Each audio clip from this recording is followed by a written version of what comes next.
مثل نوره كمشكاة فيها مصباح. بسم الله الرحمن الرحيم. اللهم صل على محمد النبي الأمي وعلى آله وسلم تسليما. العطور المجموعة في ذکر النبی الحبیب صلی اللہ علیہ وسلم. مجلس نمبر 11. آپ کے عالم برزخ میں بعض احوال و فضائل. اس میں کئی روایتیں نقل کی گئی ہیں. پہلی روایت ابن المبارک نے حضرت سعید بن مسیب رحمۃ اللہ علیہ سے روایت کیا ہے کہ کوئی دن ایسا نہیں ہے کہ نبی صلی اللہ علیہ وسلم پر آپ کی امت کے اعمال صبح و شام پیش نہ کیے جاتے ہوں. کوئی دن ایسا نہیں ہے کہ نبی پاک صلی اللہ علیہ وسلم پر آپ کی امت کے اعمال صبح و شام پیش نہ کیے جاتے ہوں. دوسری روایت مشکات میں حضرت ابو درداء رضی اللہ عنہ سے روایت ہے کہ رسول اللہ صلی اللہ علیہ وسلم نے فرمایا کہ اللہ تعالیٰ نے زمین پر حرام کر دیا ہے کہ وہ انبیاء علیہم السلام کے جسد کو یعنی جسم کو کھا سکے. بس خدا کے پیغمبر زندہ ہوتے ہیں اور ان کو رزق دیا جاتا ہے. فائدہ بس آپ کا زندہ رہنا بھی قبر شریف میں ثابت ہوا اور یہ رزق اس عالم کے مناسب ہوتا ہے. اور گو شہداء کے لیے بھی حیات اور مرزوقیت وارد ہے، مگر انبیاء علیہم السلام میں ان سے اکمل وہ اقوا ہیں. یعنی شہداء کے بارے میں بھی یہ ہے کہ وہ حیات ہیں اور ان کو بھی رزق دیا جاتا ہے، مگر ان میں انبیاء علیہم السلام سب سے زیادہ اکمل ہیں. تیسری روایت بیہقی وغیرہ نے حضرت انس رضی اللہ عنہ سے روایت کیا ہے کہ رسول اللہ صلی اللہ علیہ وسلم نے فرمایا انبیاء علیہم السلام اپنی قبروں میں زندہ ہوتے ہیں اور نماز پڑھتے ہیں. حضور صلی اللہ علیہ وسلم کا ارشاد مروی ہے کہ جو شخص میری قبر کے پاس درود پڑھتا ہے اس کو میں خود سن لیتا ہوں، اور جو شخص دور سے درود بھیجتا ہے وہ مجھ کو پہنچائی جاتی ہے، یعنی بذریعہ فرشتوں کے. جیسا کہ مشکات ہی میں نسائی اور دارمی سے بروایت ابن مسعود رضی اللہ عنہ آپ کا ارشاد مروی ہے کہ اللہ تعالیٰ کے کچھ ملائکہ زمین میں سیاحت کرنے والے مقرر ہیں، یعنی سیاحت سفر کرنے والے مقرر ہیں کہ میری امت کی طرف سے مجھ کو سلام پہنچاتے رہتے ہیں. چوتھی روایت مشکات میں منبہ بن وہب سے روایت ہے کہ کعب احبار حضرت عائشہ رضی اللہ عنہا کے پاس آئے اور حاضرین نے حضور اکرم صلی اللہ علیہ وسلم کا ذکر کیا تو حضرت کعب رضی اللہ عنہ نے کہا کہ کوئی دن ایسا نہیں آتا جس میں 70,000 فرشتے نہ آتے ہوں. یہاں تک کہ رسول اللہ صلی اللہ علیہ وسلم کی قبر شریف کو بازو مارتے ہوئے احاطہ کر لیتے ہیں اور آپ صلی اللہ علیہ وسلم پر درود پڑھتے ہیں، یہاں تک کہ جب شام ہوتی ہے وہ آسمان پر چڑھ جاتے ہیں اور دوسرے فرشتے اسی طرح کے اور اترتے ہیں اور ایسا ہی کرتے ہیں، یہاں تک کہ جب قیامت کے دن زمین قبر کی شق ہوگی تو آپ 70,000 فرشتوں کے ساتھ باہر تشریف لاویں گے کہ وہ آپ کو لے چلیں گے. روایت کیا اس کو دارمی نے. فائدہ اس سے آپ صلی اللہ علیہ وسلم کا شرف عظیم برزخ میں ظاہر ہے. پانچویں روایت مشکات میں ابو داود و بیہقی سے بروایت ابو ہریرہ رضی اللہ عنہ ارشاد نبوی صلی اللہ علیہ وسلم نقل کیا ہے کہ جو شخص مجھ پر سلام بھیجتا ہے اللہ تعالیٰ مجھ پر میری روح کو واپس کر دیتا ہے، یہاں تک کہ میں اس کے سلام کا جواب دیتا ہوں. فائدہ اس سے حیات میں شبہ نہ کیا جائے، کیونکہ مراد یہ ہے کہ میری روح جو ملکوت و جبروت میں مستغرق تھی، جس طرح دنیا میں نزول وحی کے وقت کیفیت ہوتی تھی، اس سے افاقہ ہو کر سلام کی طرف متوجہ ہو جاتا ہوں، اس کو رد روح سے تعبیر فرما دیا ہے. تلخیص مجموعہ روایات سے علاوہ فضیلت حیات و اکرام ملائکہ کے برزخ میں آپ صلی اللہ علیہ وسلم کے یہ مشاغل ثابت ہوتے ہیں کہ آپ صلی اللہ علیہ وسلم کے جو مشاغل ہیں عالم برزخ میں وہ کیا ہیں، وہ اس میں یہاں پر روایت کیے گئے ہیں. نمبر 1 اعمال امت کا ملاحظہ فرمانا. نمبر 2 نماز پڑھنا. نمبر 3 غذا مناسب اس عالم کے نوش فرمانا. نمبر 4 سلام کا سننا نزدیک سے خود اور دور سے بذریعہ ملائکہ. سلام کا جواب دینا یہ تو دائماً ثابت ہے، اور احیاناً بعض خواص امت سے بیداری میں کلام اور ہدایت فرمانا بھی آثار و اخبار میں مذکور ہے. اور حالت رویا و کشف میں تو ایسے واقعات حضر و احساس سے متجاوز ہیں اور ان مشاغل کے ایک وقت میں اجتماع سے تزاحم کا وسوسہ نہ کیا جائے، کیونکہ برزخ میں روح کو، پھر خصوصاً روح مبارک کو بہت وسعت ہوتی ہے، مگر اس وسعت سے امور غیر ثابتہ بالدلیل الصحیح یعنی منفیہ یا مسکوت عنہا کو ثابت یا ثابتاً احیاناً کو ثابت بالدوام ماننا جائز نہیں ہوگا، خوب سمجھ لیا جائے۔ بہت اہم باتیں یہاں پر ہے۔ ایک تو امت کے اعمال کا ملاحظہ فرمانا، نماز پڑھنا، اس عالم کے یعنی عالم برزخ کے مناسب جو غذا ہے وہ غذا کا نوش فرمانا، سلام کا سننا، اگر نزدیک سے ہے تو خود سننا، اور اگر دور سے ہے تو فرشتوں کے ذریعے سے، اور پھر سلام کا جواب دینا۔ اور جو خواص ہوتے ہیں نبی پاک صلی اللہ علیہ وسلم کے خاص خواص ہوتے ہیں، جو اللہ کے نبی صلی اللہ علیہ وسلم کے عشق میں ہوتے ہیں، ان سے امت سے، خواص امت سے بیداری میں کلام یعنی بات چیت اور ہدایت فرمانا بھی آثار و اخبار میں مذکور ہے۔ اور حالت رؤیا و کشف میں یعنی کشف کی حالت یا خواب کی حالت میں تو ایسے واقعات تو بہت زیادہ ہیں۔ ان مشاغل کے ایک وقت میں اجتماع سے تزاحم کا وسوسہ نہ کیا جائے، یعنی یہ نہ سوچا جائے کہ اتنے سب کام کیسے آپ صلی اللہ علیہ وسلم کرتے ہوں گے، کیسے؟ تو فرمایا کہ یہ آپ صلی اللہ علیہ وسلم کی روح مبارک کو اللہ نے بہت وسعت دی ہے، جس کی وجہ سے یہ سب کام ایک ہی وقت میں ہو سکتے ہیں۔ تلخیص مجموعہ روایات کی وضاحت۔ آپ صلی اللہ علیہ وسلم برزخ میں امت کے اعمال ملاحظہ فرماتے ہیں، اچھے اعمال پر خوش ہوتے ہیں اور برے اعمال پر غمگین ہوتے ہیں۔ ہر مسلمان عشق رسول اللہ صلی اللہ علیہ وسلم کا دعویٰ کرتا ہے، اس کو اس کا خیال رکھنا چاہیے کہ میرے اعمال آپ صلی اللہ علیہ وسلم کی جناب میں پیش ہو رہے ہیں، کیا میں ان کو خوش کر رہا ہوں یا تکلیف دے رہا ہوں؟ موت سر پر کھڑی ہے، قبر میں جانا ہی ہے، قبر کے وحشتناک منظر میں جب سامنا ہوگا اور اس وقت ان کی شفقت بھری نگاہ کی بہت ہی ضرورت ہوگی، تو اس وقت اپنے محسن اعظم، محبوب اور سفارشی کو کیا منہ دکھاؤں گا؟ آگے حشر کے ہولناک دن اسی شکل و صورت میں اٹھایا جائے گا جس پر اس کی موت آئی ہے، تو اپنے مولا کریم کے سامنے کیسے پیش ہوگا؟ اگر خدا نخواستہ اس کی شکل و صورت اس کے محبوب کے خلاف اور اس کے دشمنوں کے مشابہ ہو تو کیا ہوگا؟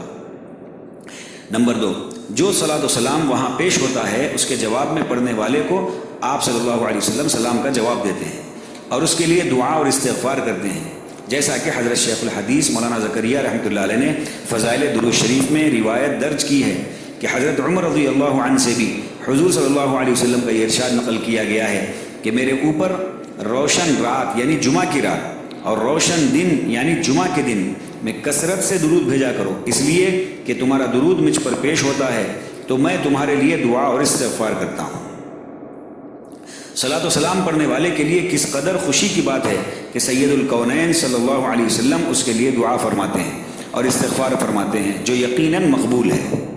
نمبر 3، نیز حکیم الامت حضرت مولانا اشرف علی تھانوی صاحب رحمۃ اللہ علیہ نے گزشتہ روایات حدیث کی بنا پر بیداری میں کلام فرمانا اور ہدایت فرمانے کا ذکر فرمایا ہے۔ یہاں اس کی تائید میں فضائل درود شریف میں سے مندرجہ ذیل عبارت نقل کرتے ہیں۔ ابھی جو آپ صلی اللہ علیہ وسلم کے جو تلخیص مجموعہ کہ آپ صلی اللہ علیہ وسلم عالم برزخ میں کیا کیا مشغولیتوں میں رہتے ہیں، یہ ان کی وضاحت میں روایتیں بھی یہاں پر نقل کی جا رہی ہیں اور ان روایت کو پڑھا جا رہا ہے۔ ہمارے حضرت اقدس شیخ المشائخ مسند ہند امیر المؤمنین فی الحدیث حضرت شاہ ولی اللہ صاحب نور اللہ مرقدہ اپنے رسالے حرز سمین فی مبشرات النبی الامین، جس میں انہوں نے 40 خواب یا مکاشفات اپنے یا اپنے والد ماجد کے حضور اقدس صلی اللہ علیہ وسلم کی زیارت کے سلسلے میں تحریر فرمائے ہیں، اس میں نمبر 12 پر تحریر فرماتے ہیں کہ ایک روز مجھے بہت ہی بھوک لگی، نہ معلوم کتنے دن کا فاقہ ہوگا۔ میں نے اللہ جل شانہ سے دعا کی تو میں نے دیکھا کہ نبی کریم صلی اللہ علیہ وسلم کی روح مقدس آسمان سے اتری اور حضور اقدس صلی اللہ علیہ وسلم کے ساتھ ایک روٹی تھی، گویا اللہ جل شانہ نے حضور صلی اللہ علیہ وسلم کو ارشاد فرمایا تھا کہ یہ روٹی مجھے مرحمت فرمائے۔ نمبر 13 پر تحریر فرماتے ہیں کہ ایک دن مجھے رات کو کھانے کو کچھ نہیں ملا تو میرے دوستوں میں سے ایک شخص دودھ کا پیالہ لایا جس کو میں نے پیا اور سو گیا۔ خواب میں نبی کریم صلی اللہ علیہ وسلم کی زیارت ہوئی، حضور صلی اللہ علیہ وسلم نے ارشاد فرمایا کہ وہ دودھ میں نے ہی بھیجا تھا، یعنی میں نے توجہ سے اس کے دل میں یہ بات ڈالی تھی کہ وہ دودھ لے کر جائے، اور جب اکابر صوفیہ کی توجہات معروف و متواتر ہیں تو پھر سید الاولین والآخرین صلی اللہ علیہ وسلم کی توجہ کا کیا پوچھنا۔ اوپر جو مضامین ذکر کیے گئے ان کے متعلق ضروری تنبیہات۔ نمبر 1، رؤیا صالحہ اور کشف و کرامات سے اولیاء اکرام کو نوازا جانا یہ اہل سنت والجماعت کا عقیدہ ہے اور صوفیہ کے احوال رفیعہ میں سے ہے، لیکن ان کا درجہ بھی معلوم ہونا ضروری ہے، اس لیے کہ آج کل اس میں بہت افراد و تفرید واقع ہو گئی ہے۔ بعض تو سرے ہی سے انکار کر دیتے ہیں جیسا کہ معتزلہ کا مذہب ہے، اور بعض لوگ ان سے احکام شریعہ ثابت کرتے ہیں، حالانکہ باوجود حق ہونے کے ان کا حکم ضمنی ہے اور ان پر احکام کا مدار نہیں۔ البتہ باب الفضائل میں ثابت شدہ امور میں ان سے تقویت ہوتی ہے، لہٰذا احتیاط کے عنوان سے اعتزال کو اختیار کرنا نری گمراہی ہے، اسی طرح ان سے احکام و عقائد مستنبط کرنا نری جہالت ہے۔ یعنی یہ ہے کہ اس کو بالکل ترک بھی نہیں کرنا ہے یہ باتوں کو، اور پھر اس سے دوسری بات یہ کہ اس سے جو ہے شرعی احکام کو نہیں نکالنا ہے۔ نمبر 2، یہ بھی ملحوظ رہے کہ کشف کی 2 قسمیں ہیں، کشف کونی اور کشف الہی۔ کشف کونی اگرچہ اولیاء اللہ کو بھی ہوتا ہے، لیکن یہ ولایت کی علامت سے نہیں، بلکہ غیر اولیاء حتیٰ کہ کفار کو بھی مجاہدات کے نتیجے میں ہو جاتا ہے۔ البتہ کشف الہی عارفین اولیاء اللہ کے ساتھ خاص ہے، جس کے معنی اللہ تعالیٰ کے صفات اور ایمانیات کی حقیقت کا کھل جانا ہے۔ نیز مریدین کی استعداد اور ان کے حسب حال، ان کے طرق تربیت کا ان پر کھل جانا یہ صاحب ارشاد بزرگ کے لیے ضروری ہے۔ تو 2 قسم کے کشف ہیں، ایک کشف کونی اور ایک کشف الہی۔ کشف کونی کسی کو بھی ہو سکتا ہے، مسلمان کو بھی، غیر ایمان والے کو بھی، یہ صرف مجاہدات کرنے کے نتیجے میں وہ چیز ان کو حاصل ہو جاتی ہے۔ لیکن کشف الہی یہ صرف اللہ والوں کے ساتھ مخصوص ہے، کہ جس کے معنی یہ ہے کہ اللہ تعالیٰ کی صفات اور ایمانیات کی حقیقت ان کے سامنے کھل گئی۔ نمبر 3، کرامت کے متعلق یہ ملحوظ رکھنا چاہیے کہ کرامت کی بھی 2 قسمیں ہیں۔ نمبر 1، کرامت معنوی جو اولیاء اللہ کو عند اللہ وجاہت کے طور پر عطا ہوتی ہے، عوام کی نظر میں اس کی اہمیت نہیں ہوتی۔ کرامت ظاہری، یہ بھی بعض اولیاء اکرام کو اللہ کی طرف سے عطا ہوتی ہے، مگر واضح رہے کہ کرامت کے مشابہ ایک چیز استدراج بھی ہے جو ریاضت کے نتیجے میں بعض غیر مقبولان خداوندی کو بھی حاصل ہو جاتی ہے۔ لوگ اس کو ولایت کی علامت سمجھ کر دھوکے میں پڑ جاتے ہیں اور اپنے دین کو خراب کر لیتے ہیں۔ فائدہ، بعض اولیاء اللہ کے حالات زندگی میں ان کی کرامات معنویہ اور کمالات معنویہ کو مثلا ان کی تلقین و صحبت کی تاثیر وغیرہ امور کے بجائے محض کرامات ظاہرہ ہی کو کمالات کا مدار سمجھا جاتا ہے، یہ درست نہیں۔ یعنی یہاں پر یہ بات کہی جا رہی ہے کہ کرامات بھی 2 قسم کی ہوتی ہیں، ایک تو کرامت معنوی ہے جو اولیاء اللہ کو اللہ کی طرف سے دی جاتی ہے، اور ایک کرامت ظاہری ہے جو اولیاء اکرام کو دی جاتی ہے۔ لیکن کرامات کے مشابہ بالکل ایسی ہی ایک چیز ہے جس کو کہتے ہیں استدراج کہتے ہیں، کہ جیسے اللہ والوں کے ہاتھوں سے کرامتیں ہوتی ہے، کرامت کہتے ہیں میریکل کی ٹائپ، کہ ایسی چیز جو عام طور پہ عام آدمی اب تک نہیں دیکھا، ویسا کام عام آدمی نہیں کر سکتا عمومی حالتوں میں، ویسی چیزیں ان سے ہو رہی ہیں، یہ اللہ والوں کو بھی ہوتی ہے، اور بعض ایسوں کو بھی ہو جاتی ہے جس کو جو اللہ والے نہیں ہوتے، اور اگر ان کو ان کی ریاضت اور ان کی محنت اور ان کے مجاہدے کی بنیاد کے اوپر وہ چیز مل جاتی ہے اور وہ اللہ والے نہیں ہوتے، دین پر نہیں چلتے یا پھر غیر ہوتے ہیں، تو اس کو استدراج کہا جاتا ہے۔ فائدہ، بعض اولیاء اللہ کے حالات زندگی میں ان کے کرامات معنویہ اور کمالات معنویہ کو مثلا ان کی تلقین و صحبت کی تاثیر وغیرہ امور کے بجائے محض کرامات ظاہرہ ہی کو کمالات کا مدار سمجھا جاتا ہے، یہ درست نہیں۔ یعنی یہ فرما رہے ہیں کہ بعض لوگ جو ہے صرف کرامات اور کمالات ہی دیکھتے ہیں اور سمجھتے ہیں کہ یہی ولی ہیں، یہ بھی درست نہیں۔ مجموع روایات میں حضرت حکیم الامت مولانا اشرف علی تھانوی صاحب رحمۃ اللہ علیہ نے عالم برزخ سے بذریعہ خواب و مکاشفہ بعض خواص کو جو ہدایات کابینیہ ذکر فرمایا ہے، اس ہدایات کی نوعیت کے متعلق ایک ضروری وضاحت یہ ہے کہ یہ ہدایت اور رہنمائی از قسم تعلیم و تربیت کے نہیں ہوتی، نہ عمومی طور پر اس سے حصول نسبت ہوتا ہے۔ حضرت سید احمد شہید بریلوی رحمۃ اللہ علیہ فرماتے ہیں کہ اگر قبروں کی مجاورت سے مقصود حاصل ہو جاتا تو سارا جہان اس بات کو حاصل کرنے کے لیے مدینہ منورہ کو چلا جاتا، اور تربیت و ارشاد کا سلسلہ لغو اور بے فائدہ ہو جاتا، حالانکہ آپ سے عالم برزخ سے حصول نسبت اور تربیت کے لیے مشائخ کے پاس مدینہ منورہ سے دور دراز ملکوں میں جانے کی ہدایت ثابت ہے۔ مثلاً حضرت علامہ خالد کردی کو وہیں سے ہندوستان شاہ غلام علی کے پاس بھیجا گیا تھا، اور ہمارے سلسلے کے سید الطائفہ کو رؤیا صالحہ میں حضرت میاں جی نور محمد صاحب کے پاس جانے کو فرمایا گیا، کیونکہ حصول فیض کی شرط اعظم مناسبت ہے، اور کیونکہ دونوں عالموں کے احوال میں فرق ہے، یعنی دنیا والوں کو عالم برزخ والوں سے ایسی مناسبت نہیں رہتی جس سے تعلیم و تربیت کا فیض حاصل ہو سکے، البتہ حاصل شدہ نسبت میں قوت آ جاتی ہے، کیونکہ صاحب نسبت کو فی الجملہ عالم برزخ سے مناسبت ہوتی ہے، اس لیے حضرات مشائخ کو وہاں سے بے حد فیض ہوتا ہے، لیکن اس کے برعکس دوسروں کو اگرچہ وہاں کی حاضری کا بے حد ثواب ہے، لیکن حصول نسبت ایسی دولت ہے جس کے لیے مشائخ کے آستانے ہی ڈھونڈے جاتے ہیں، بڑے بڑے علماء اکرام پیران عظام کی جوتیاں سیدھی کر کے آتے ہیں۔ یہاں پر حضرت مولانا اشرف علی تھانوی صاحب رحمۃ اللہ علیہ نے بھی فرمایا کہ عالم برزخ سے جو خواب یا مکاشفات ہوتے ہیں، وہ جو خواص کو ہدایات دی جاتی ہیں، وہ ہدایات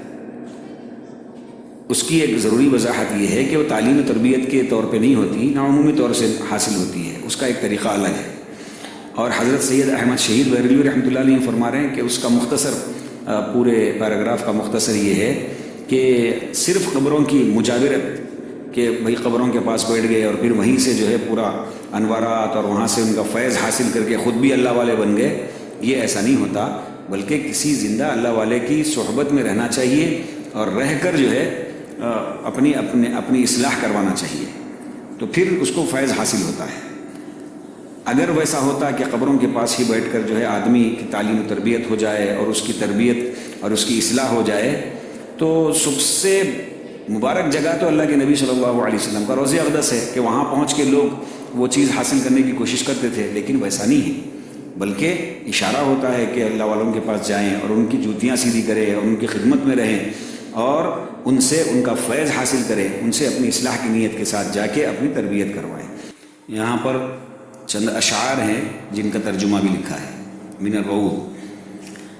میں قسم کھاتا ہوں کہ آپ صلی اللہ علیہ وسلم کے پاس مزار شریف پر کوئی شکستہ حال دعا کے لیے عرض کرنے کو نہیں پہنچا مگر کہ اس کی شکستگی کی اصلاح ہو گئی، اس طرح سے کہ حیات برزخیہ کے سبب آپ صلی اللہ علیہ وسلم نے سن کر دعا فرمائی اور وہ کامیاب ہو گیا۔ دوسرا شعر: اور نہ کسی پناہ لینے والے نے گھبرا کر آپ کے دربار میں پناہ لی مگر کہ امن و امان کے ساتھ واپس ہوا، اس حالت سے کہ اس کو اپنی حاضری پر شرمندگی نہیں ہوئی جیسا ناکام جانے میں ہوتی ہے۔ تیسرا شعر: اور نہ آپ صلی اللہ علیہ وسلم کے پاس مزار شریف پر کوئی فقیر حال امیدوار دعا کے لیے عرض کرنے کو حاضر ہوا مگر کہ اس کے نشان قدم ہی سے اس کے لیے نہر تکمیل حوائج کی جاری ہو گئی، کہ ضرورتوں کی پورے ہونے کی نہر جاری ہو گئی، اس طرح سے کہ حیات برزخیہ کے سبب آپ نے سن کر دعا فرمائی اور وہ کامیاب ہو گیا۔ چوتھا شعر: اور نہ آپ کے پاس مزار شریف پر کوئی شخص اپنے گناہ سے ڈرتا ہوا دعائے مغفرت کے لیے عرض کرنے کو آیا مگر کہ وہ عفو کے ساتھ بخشا ہوا گیا، اس طرح سے کہ حیات برزخیہ کے سبب آپ نے سن کر دعا فرمائی اور وہ کامیاب ہو گیا۔ پانچواں شعر: اور نہ کسی مغموم، یعنی جس کو غم ہے، اور نہ کسی مغموم نے کسی حادثے کے وقت آپ کو مزار پر حاضر ہو کر دعا کے لیے پکارا مگر آپ کی جانب سے عون اور آسانی نے اس کو جواب دیا، اس طرح سے کہ حیات برزخیہ کے سبب آپ نے سن کر دعا فرمائی اور وہ کامیاب ہو گیا۔ ماشاء اللہ، کہ اس کا مطلب یہ ہوا کہ نبی پاک صلی اللہ علیہ وسلم پر روضہ اقدس کہ آپ صلی اللہ علیہ وسلم کے روضہ اقدس پر حاضری کے بعد آدمی جو وہاں پر نبی پاک صلی اللہ علیہ وسلم کے صدقے طفیل میں مانگتا ہے وہ ضرور اس کو اس کی وہ چیز اور مراد حاصل ہوتی ہے۔ آپ کے بعض فضائل مختصہ جو میدان قیامت میں ظاہر ہوں گے۔ فضائل مختصہ یعنی جو مخصوص فضائل ہیں آپ صلی اللہ علیہ وسلم کے، آپ صلی اللہ علیہ وسلم ہی کے ساتھ جو مخصوص ہیں۔ پہلی روایت حضرت ابو ہریرہ رضی اللہ عنہ سے روایت ہے کہ فرمایا رسول اللہ صلی اللہ علیہ وسلم نے میں سردار ہوں گا اولاد آدم کا، یعنی کل آدمیوں کا قیامت کے روز، اور میں ان سب میں پہلا ہوں گا جن کی قبر شق ہوگی، یعنی سب سے اول میں قبر سے اٹھوں گا، اور سب شفاعت کرنے والوں سے پہلا شفاعت کرنے والا ہوں گا، اور سب سے اول میری شفاعت قبول کی جائے گی۔ روایت کیا اس کو مسلم نے۔ دوسری روایت حضرت انس رضی اللہ عنہ سے روایت ہے کہ فرمایا رسول اللہ صلی اللہ علیہ وسلم نے، میں سب پیغمبروں سے زیادہ ہوں گا اس بات میں کہ میرے تابع قیامت کے روز زیادہ ہوں گے، میرے تابع قیامت کے روز زیادہ ہوں گے، اور میں سب سے اول دروازہ بہشت کا کھٹکھٹاؤں گا، یعنی جنت کا دروازہ کھٹکھٹاؤں گا، اور میرے پیچھے بہت سے لوگ ہوں گے۔ تیسری روایت حضرت جابر رضی اللہ عنہ سے ایک حدیث میں جس میں خصائص کا ذکر ہے، یہ جملہ بھی حضور صلی اللہ علیہ وسلم کا ارشاد پر فرمایا ہوا مروی ہے کہ مجھ کو شفاعت کبریٰ عطا کی گئی ہے جو تمام عالم کے واسطے فصل حساب کے لیے ہوگی، اور وہ آپ ہی کے ساتھ مخصوص ہے۔ روایت کیا اس کو بخاری و مسلم نے۔ آپ صلی اللہ علیہ وسلم کو شفاعت کبریٰ عطا کی گئی ہے جو بہت بڑی شفاعت ہے، جو تمام عالم کے لیے ان کے حساب کے لیے کافی ہوگی۔ چوتھی روایت حضرت ابو سعید رضی اللہ عنہ سے من جملہ خصائص حضور اقدس صلی اللہ علیہ وسلم کا یہ ارشاد بھی ہے کہ میرے ہاتھ میں قیامت کے روز لواء الحمد، یعنی حمد کا جھنڈا، تعریف کا جھنڈا ہوگا، اور میں فخر کی راہ سے نہیں کہتا، اور جتنے نبی ہیں، آدم بھی ہیں اور ان کے سوا اور بھی ہیں، وہ سب میرے پاس لوا کے نیچے ہوں گے، اس جھنڈے کے نیچے ہوں گے۔ روایت کیا اس کو ترمذی نے۔ پانچویں روایت حضرت جابر رضی اللہ عنہ سے روایت ہے کہ ارشاد فرمایا رسول اللہ صلی اللہ علیہ وسلم نے کہ میں سب سے پہلے قبر سے نکلوں گا جب لوگ مبعوث ہوں گے، اور میں ان کا پیش رو ہوں گا جب حق تعالیٰ کی پیشی میں آئیں گے، اور میں ان کی طرف سے شفاعت کے لیے بات چیت کروں گا جب وہ خاموش ہوں گے، اور ان سب میں مجھ سے شفاعت کے لیے درخواست کی جائے گی جب وہ موقف میں حساب سے محبوس کیے جائیں گے، اور میں ان کا بشارت دینے والا ہوں گا جب وہ نا امید ہو جائیں گے، اور کرامت اور ہر خیر کی کنجیاں اس دن میرے ہاتھ میں ہوں گی، اور لواء الحمد یعنی تعریف کا جھنڈا، حمد کا جھنڈا اس روز میرے ہاتھ میں ہوگا، اور میں اپنے رب کے نزدیک تمام بنی آدم سے زیادہ مکرم ہوں گا۔ 1000 خادم میرے اکرام و خدمت کے لیے میرے پاس آمد و رفت کریں گے، یعنی آتے جاتے رہیں گے، اور ایسے حسین ہوں گے گویا کہ وہ بیضے ہیں جو غبار وغیرہ سے محفوظ ہوں، یا موتی ہیں جو بکھرے پڑے ہوئے ہوں۔ روایت کیا اس کو ترمذی اور دارمی نے۔ اللہ اکبر۔ چھٹی روایت حضرت ابو ہریرہ رضی اللہ عنہ سے روایت ہے کہ رسول اللہ صلی اللہ علیہ وسلم نے بعد انشقاق ارض کی حالت کی نسبت فرمایا کہ یعنی زمین جو پھٹتی ہے اس کے بعد کی حالت کی نسبت سے فرمایا کہ مجھ کو جنت کے جوڑوں میں سے ایک جوڑا پہنایا جائے گا، پھر میں عرش کی داہنی طرف کھڑا ہوں گا کہ کوئی شخص خلائق میں سے بجز میرے اس مقام پر کھڑا نہ ہوگا۔ روایت کیا اس کو ترمذی۔ یہ عرش کی داہنی طرف اللہ کے نبی صلی اللہ علیہ وسلم ہوں گے، ساری مخلوقات میں سے کوئی اللہ کے نبی صلی اللہ علیہ وسلم کے علاوہ اس مقام پر کھڑا نہ ہوگا۔ فائدہ لمعات میں ہے کہ غالباً یہ مقام محمود ہے، اور ایک تفسیر مقام محمود کی ابن مسعود و مجاہد رضی اللہ عنہما سے آپ کا عرش پر بٹھلایا جانا، اور ایک تفسیر ابن عباس رضی اللہ عنہ سے کرسی پر بٹھلایا جانا مواہب میں مع مال و مع علی وارد ہے۔ ساتویں روایت کہ یہ جو آپ صلی اللہ علیہ وسلم عرش کے بازو داہنی طرف ٹھہریں گے، بعض روایتوں میں اس کی جو تفسیر کی گئی ہے وہ تفسیر مقام محمود کی گئی ہے، اور بعض روایتوں میں حضرت ابن عباس رضی اللہ عنہ اور حضرت مجاہد رضی اللہ عنہ کا کہنا یہ ہے کہ یہ مقام محمود ہے۔ ابن عباس رضی اللہ عنہ کی تفسیر یہ ہے کہ کرسی ہے، مقام محمود ایک کرسی ہے جس پر بٹھلایا جائے گا۔ ساتویں روایت حضرت ابو ہریرہ رضی اللہ عنہ سے ایک طویل حدیث میں روایت ہے کہ رسول اللہ صلی اللہ علیہ وسلم نے فرمایا کہ جہنم کے وسط میں پل صراط قائم کیا جائے گا، سب رسولوں سے پہلے میں اپنی امت کو لے کر گزروں گا۔ روایت کیا اس کو بخاری و مسلم نے۔ آٹھویں روایت حضرت سمرہ رضی اللہ عنہ سے روایت ہے کہ فرمایا رسول اللہ صلی اللہ علیہ وسلم نے کہ ہر نبی کا ایک حوض ہوگا، وہ سب اس کا فخر کریں گے کہ کس کے حوض پر لوگ زیادہ آتے ہیں، اور مجھ کو امید ہے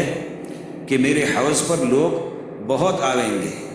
کیونکہ میری امت زیادہ ہوگی، روایت کیا اس کو ترمذی نے۔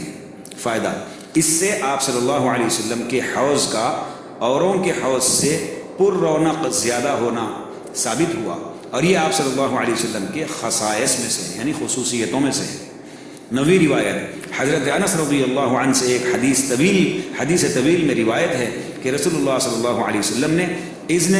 بالشفاعت کے متعلق فرمایا کہ اللہ تعالیٰ میرے قلب میں ایسے مضامین حمد و ثنا کے القاء فرمائیں گے کہ اب میرے ذہن میں حاضر نہیں۔ روایت کیا اس کو بخاری شریف نے کہ ایک طویل حدیث میں رسول اللہ صلی اللہ علیہ وسلم نے جو ارشاد فرمایا تھا، یہ شفاعت کے بارے میں حدیث جو نازل ہوئی ہے، اس میں فرمایا کہ اللہ تعالیٰ میرے دل میں ایسے مضامین تعریف کے، اللہ کی تعریف کے، اللہ خود القاء فرمائیں گے، اللہ ڈالیں گے کہ جو اب میرے ذہن میں نہیں ہے، وہ اسی وقت اللہ سبحانہ تعالیٰ قیامت کے دن ڈالیں گے، جس کے ذریعے سے تعریف کر کے اللہ کے نبی صلی اللہ علیہ وسلم شفاعت فرمائیں گے۔ فائدہ، یہ علمی فضیلت آپ صلی اللہ علیہ وسلم کی اس روز ظاہر ہوگی کہ ذات و صفات کے متعلق ایسے وسیع معلومات کے ساتھ آپ خاص ہوں گے۔ اللہ کی ذات و صفات کے ساتھ آپ صلی اللہ علیہ وسلم ہی جو ہے خاص ہوں گے معلومات کے لیے۔ یہاں پر اور بہت سے اشعار لکھے ہوئے ہیں جس کا ترجمہ پڑھا جا رہا ہے۔ ترجمہ، وہی ہے ایسا محبوب خدا تعالیٰ کا کہ اس کی شفاعت کبریٰ کی امید کی جاتی ہے ہر ہول کے لیے، ہولہائے روز قیامت جس میں آدمی بروز داخل کیے جائیں گے، یعنی ہول بہت پریشانی اور مصیبت کا دن ہوگا۔ اس دن شفاعت کی امید، شفاعت کبریٰ کی امید جو ہوگی وہ صرف اللہ کے نبی صلی اللہ علیہ وسلم کے ساتھ ہوگی۔ حضرت صلی اللہ علیہ وسلم نے لوگوں کو خدا کی طرف بلایا، سو جس نے آپ صلی اللہ علیہ وسلم کے طریقے کو مضبوط پکڑ لیا تو اس نے ایسی مضبوط رسی کو پکڑ لیا جو کبھی نہیں ٹوٹے گی، بلکہ قیامت میں بھی وہ ذریعہ شفاعت بنے گی۔ اللہ سبحانہ وتعالی ہم کو بھی ان میں سے بنا دے۔ تیسرا شعر، اگر حضرت صلی اللہ علیہ وسلم براہ فضل و کرم و ازروع عہد میری دستگیری آخرت میں نہ فرمائیں گے تو کہہ کہ افسوس لغزش قدم پر کہ کیوں اعمال صالحہ تو نے نہ کیے۔ چوتھا شعر، اے بزرگ دین، اے بزرگ ترین مخلوقات، بوقت نزول حادثہ عظیم و عام کہ آپ صلی اللہ علیہ وسلم کے سوا کوئی ایسا نہیں ہے کہ جس کی میں پناہ میں آؤں، صرف آپ صلی اللہ علیہ وسلم کا ہی بھروسہ ہے۔ چوتھا شعر، اور ہرگز تنگ نہ ہوگا عرص قدر و منزلت آپ صلی اللہ علیہ وسلم کا، اے رسول صلی اللہ علیہ وسلم، بسبب شفاعت میری کہ اس وقت کے خداوند کریم بصفت منتقم جلوہ فرما ہوگا۔ پانچواں شعر، اے میرے نفس اس گناہ کے سبب جو بڑا ہے عفو سے نا امید مت ہو، کیونکہ بے شک گناہان کبیرہ در باب بخشش مثل صغیرہ ہے، یعنی جو بخشش اللہ کی ہے، ہم نے جو بڑے بڑے گناہ کیے ہیں اس کے سامنے اللہ کی بخشش بہت بڑی ہے، اس لیے گناہ کرنے کے بعد نا امید نہیں ہونا ہے۔ اللہ کی جو ہے معاف کرنے کی صفت بہت بڑی ہے۔ ایک شعر اور ہے، امید ہے کہ میرے پروردگار کی رحمت جب وہ اس کو اپنے بندوں پر تقسیم کرے گا تو وہ رحمت بقدر گناہان حصے میں آئے گی۔ آپ صلی اللہ علیہ وسلم کے بعض فضائل مختصہ جو جنت میں ظاہر ہوں گے، گزشتہ جو پڑھے ہیں وہ آپ کے مخصوص فضائل قیامت کے دن، اب جو فضائل پڑھ رہے ہیں وہ فضائل مختصہ جو جنت میں ظاہر ہوں گے۔ پہلی روایت، مشکات شریف میں حضرت انس رضی اللہ عنہ سے روایت ہے کہ فرمایا رسول اللہ صلی اللہ علیہ وسلم نے کہ میں قیامت کے روز جنت کے دروازے پر آؤں گا اور اس کو کھلواؤں گا، خازن جنت پوچھے گا کہ کون ہے، میں کہوں گا کہ محمد صلی اللہ علیہ وسلم۔ وہ کہے گا کہ آپ ہی کی نسبت مجھ کو حکم ہوا ہے کہ آپ کے قبل کسی کے لیے نہ کھولوں۔ روایت کیا اس کو مسلم نے۔ دوسری روایت، امام احمد رحمۃ اللہ علیہ نے حضرت انس رضی اللہ عنہ سے روایت کیا ہے کہ ایک شخص نے عرض کیا، یا رسول اللہ صلی اللہ علیہ وسلم، کوثر کیا چیز ہے؟ آپ صلی اللہ علیہ وسلم نے فرمایا کہ ایک نہر ہے جنت میں کہ مجھ کو میرے رب نے عطا فرمائی ہے، وہ دودھ سے زیادہ سفید اور شہد سے زیادہ شیریں ہیں۔ اور بخاری شریف کی روایت میں حضرت عائشہ رضی اللہ عنہا سے ہے کہ آپ صلی اللہ علیہ وسلم نے یہ بھی فرمایا کہ اس کے دونوں کناروں پر مجوف موتی ہیں، اس میں برتن پانی پینے کے اس قدر پڑے ہیں جتنے ستارے ہیں۔ اللہ اکبر۔ اور نسائی کی روایت میں حضرت عائشہ رضی اللہ عنہا سے یہ ہے کہ وہ وسط جنت میں ہوگی، یعنی درمیان جنت میں ہوگی، جنت کے ایک درمیانی حصے میں وہ نہر ہوگی، اور اس کے دونوں کناروں پر موتی اور یاقوت کے محل ہیں، اور اس کی مٹی مشک ہے، اور اس کے سنگ ریزے موتی اور یاقوت ہیں۔ احمد اور ابن ماجہ و ترمذی کی روایت میں ابن عمر رضی اللہ عنہما سے اس طرح ہے کہ رسول اللہ صلی اللہ علیہ وسلم نے فرمایا کہ کوثر ایک نہر ہے اور جنت میں اس کے دونوں کنارے سونے کے ہیں اور پانی موتی پر چلتا ہے۔ اور ابن ابی دنیا نے حضرت ابن عباس رضی اللہ عنہما سے موقوفاً روایت کیا ہے کہ وہ ایک نہر ہے جنت میں، اس کا عمق 70,000 فرسخ ہے، اس کے دونوں کنارے موتی اور زبرجد اور یاقوت کے ہیں۔ اللہ تعالیٰ نے اپنے نبی صلی اللہ علیہ وسلم کو اور انبیاء علیہم السلام کے قبل اس کے ساتھ مخصوص فرمایا ہے۔ اللہ تعالیٰ نے اپنے نبی صلی اللہ علیہ وسلم کو اور انبیاء علیہ السلام کے قبل اس کے ساتھ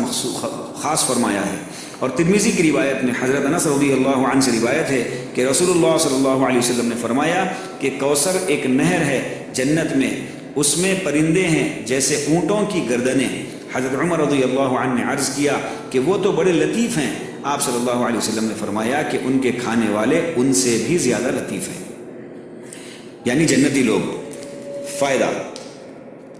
فائدہ یہ نہر جنت میں اس حوض کے علاوہ ہے جو میدان قیامت میں ہوگا، اور بخاری شریف کی روایت کے موافق اس حوض میں اسی نہر سے پانی گرے گا، اور مسلم کی روایت کے موافق 2 پرنالوں سے کہ ایک چاندی کا اور ایک سونے کا ہوگا، جنت کا پانی اس حوض میں پہنچے گا۔ مجموعہ روایت شیخین سے ان پرنالوں سے اسی نہر کا پانی جانا ثابت ہو جاتا ہے، اور ان سب روایات کے مجموعے سے چند صفات فاضلہ اس نہر کی اور خاص ہونا اس کا حضور صلی اللہ علیہ وسلم کے ساتھ یہ سب واضح ہے۔ تو جو میدان قیامت میں جو نہر ہوگی وہ نہر الگ ہے اس جنت کی، اس حوض اور اس نہر سے۔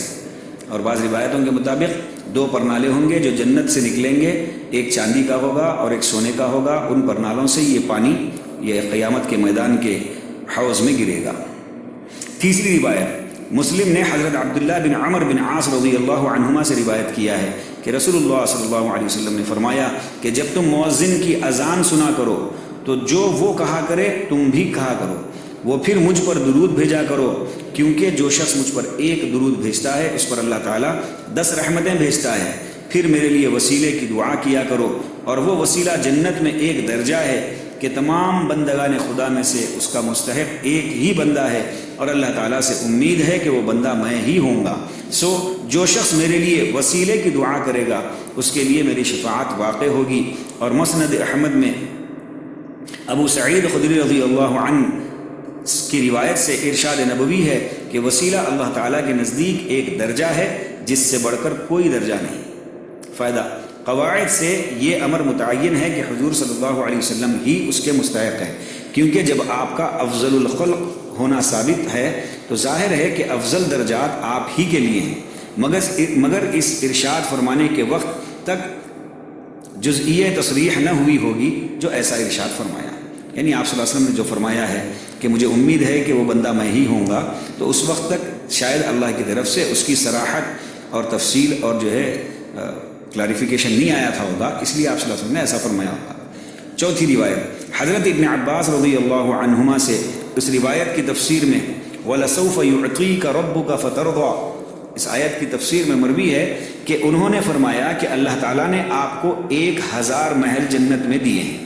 اور ہر محل میں آپ کی شان کے لائق ازواج اور خادم ہیں۔ روایت کیا اس کو ابن جریر اور ابن ابی حاتم نے، اور ایسی بات چونکہ رائے سے نہیں کہی جا سکتی اس لیے یہ موقوف حکماً مرفوع ہے۔ پانچویں روایت حضرت ابن عباس رضی اللہ عنہما سے ایک حدیث میں روایت ہے کہ فرمایا رسول اللہ صلی اللہ علیہ وسلم نے، میں سب سے پہلے جنت کا حلقہ ہلاؤں گا تو اللہ تعالیٰ میرے لیے دروازہ کھول دیں گے اور مجھ کو اس میں داخل فرمائیں گے، اور میرے ساتھ فقراء مومنین ہوں گے۔ روایت کیا اس کو ترمذی نے۔ فائدہ یہ بھی آپ صلی اللہ علیہ وسلم کی فضیلت خاصہ ہے جو جنت میں ظاہر ہوگی کہ آپ صلی اللہ علیہ وسلم کی امت کے لوگ سب یعنی اور امتوں سے پہلے جنت میں داخل ہوں گے۔ چھٹی روایت حضرت انس رضی اللہ عنہ سے روایت ہے کہ فرمایا رسول اللہ صلی اللہ علیہ وسلم نے کہ ابو بکر و عمر بجز انبیاء و مرسلین کے تمام اگلے اور پچھلے میانہ عمر والے اہل جنت کے سردار ہوں گے۔ اس کو ترمذی اور ابن ماجہ نے حضرت علی رضی اللہ عنہ سے روایت کیا ہے۔ فائدہ آپ صلی اللہ علیہ وسلم کی امت میں سے 2 بزرگوں کا تمام امم اولین و آخرین کے ادھیڑ میں سردار ہونا یہ بھی آپ کی فضیلت مختصہ ہے جو جنت میں ظاہر ہوگی. یعنی آپ صلی اللہ علیہ وسلم کے 2 یہ جو اصحاب ہیں، شیخین ہیں، حضرت ابو بکر اور حضرت عمر رضی اللہ عنہ اجمعین، کہ ان کی یہ فضیلت ہے کہ یہ دوسری تمام امتوں کے جو ادھیڑ عمر کے درمیانہ عمر کے جو لوگ ہوں گے ان کے یہ سردار ہوں گے. یہ بھی فضیلت آپ صلی اللہ علیہ وسلم کے ساتھ خاص ہے. 7ویں روایت حضرت حذیفہ رضی اللہ عنہ سے ایک حدیث میں روایت ہے کہ فرمایا رسول اللہ صلی اللہ علیہ وسلم نے کہ ایک فرشتہ آیا جو اس رات سے قبل کبھی زمین پر نہیں آیا. اس نے حق تعالیٰ سے درخواست کی کہ مجھ کو آ کر سلام کرے اور مجھ کو بشارت دے کہ فاطمہ رضی اللہ عنہا تمام اہل جنت کی بیویوں میں سردار ہوں گی اور حسن اور حسین رضی اللہ عنہما تمام اہل جنت کے جوانوں کے سردار ہوں گے. روایت کیا اس کو ترمذی نے. فائدہ، آپ صلی اللہ علیہ وسلم کے خاندان میں سے ان حضرات کا جنت میں جوانوں اور عورتوں کا سردار ہونا یہ بھی آپ کی فضیلت خاصہ ہے کہ جنت میں ظاہر ہوگی. اور باوجود یہ کہ حضرات حسنین رضی اللہ عنہما نے سن کہولت پایا ہے مگر ان کو یعنی کمسینی پائی آپ صلی اللہ علیہ وسلم کی حیات میں، مگر ان کو جوان سن شیخوخت کے مقابلے میں کہا گیا، اور چونکہ ان کی عمر حضرات شیخین سے کم ہوئی اس لیے شیخین کو کہول اور حسنین کو شباب جوان کہا گیا. یہ 3 روایتیں اخیر کی اور ایک اول کی مشکات شریف سے نقل کی گئی ہیں، باقی سب مواہب سے ہیں. یعنی